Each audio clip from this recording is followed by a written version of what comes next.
Assalamualaikum warahmatullahi wabarakatuh. Kembali lagi, perkenalkan nama saya Khairul. Di sini saya akan menceritakan kisah Nabi Musa. Setelah Nabi Musa mengalahkan ahli sihir Fir'aun, lantas belum membuat Fir'aun bertobat dan beriman kepada Allah.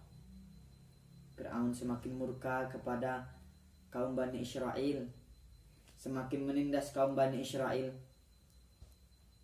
sampai Allah menurunkan azabnya kepada Fir'aun.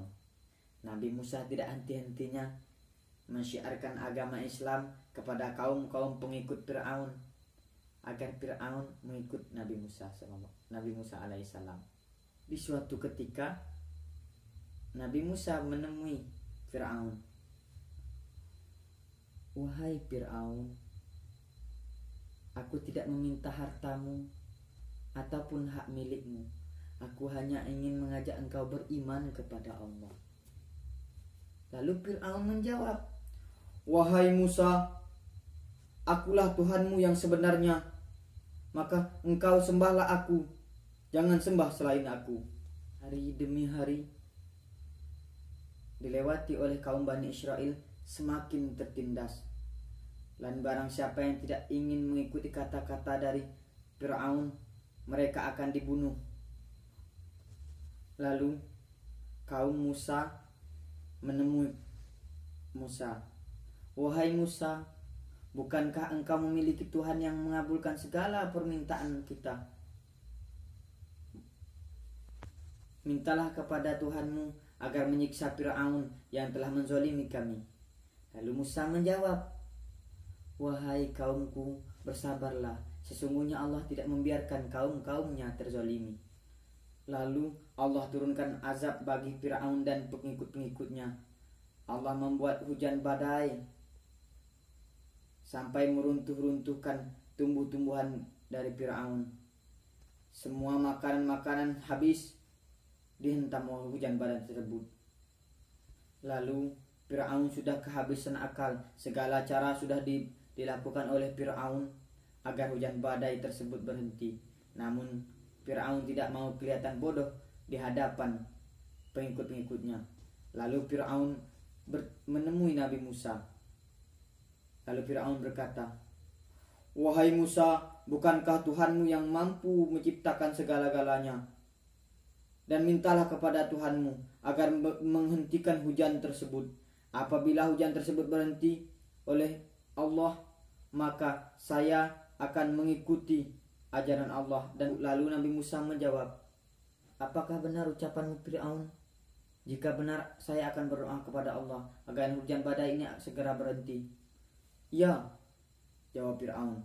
"Ya, saya benar dengan ucapan saya. Apabila Allah mau mengabulkan permintaanmu, maka saya akan beriman kepada Allah." Lalu Nabi Musa menjawab, "Baiklah Fir'aun." Lalu Nabi Musa berdoa kepada Allah, "Wahai Allah, hentikanlah azabmu dan berikanlah kami ketenangan." Lalu sebelum tangan Nabi Musa turun, Allah telah mengabulkan permintaan Nabi Musa. Badai tersebut hilang. Permintaan Fir'aun kembali seperti biasa. Fir'aun kembali menjadi kaya. Lalu Fir'aun kembali menjadi ingkar kepada janji-janjinya. Lalu Nabi Musa selalu melakukan seperti biasanya. Nabi Musa tidak pernah kecewa, selalu berusaha membuat Fir'aun agar beriman kepada Allah. Lalu satu ketika Allah kembali menurunkan azabnya berupa kemarau panjang setahun. Lalu lewat kemarau yang panjang, Fir'aun kembali bersusah payah, tanamannya jadi mati, seluruh makanannya seperti sudah habis. Lalu Fir'aun mengutuskan pengikutnya untuk meminta kembali kepada Musa. Kata pengikutnya, "Wahai Musa, mintalah kepada Tuhanmu agar Tuhanmu menurunkan hujan dan badai, agar kami kembali seperti biasa. Karena kami, apabila Tuhanmu mampu mengabulkan permintaan kami, maka kami akan mengikutnya dan bertakwa kepadanya." Lalu Musa menjawab,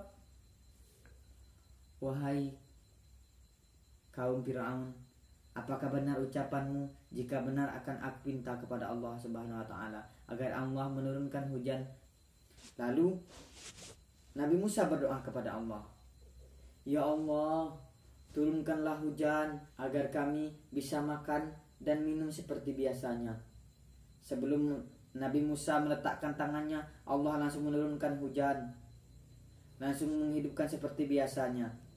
Dan lagi-lagi mereka, Fir'aun dan kaum-kaumnya kembali ingkar kepada Allah. Mereka tidak ingin beriman kepada Allah dan tidak ingin mengikut ajaran-ajaran Allah. Inilah kisah Fir'aun dan Nabi Musa. Pelajaran dapat kita petik. Yang pertama, jangan berani-beraninya berjanji jika ingin mengingkari. Yang kedua, hendaknya kita bersungguh-sungguh dan meminta kepada Allah Subhanahu wa taala.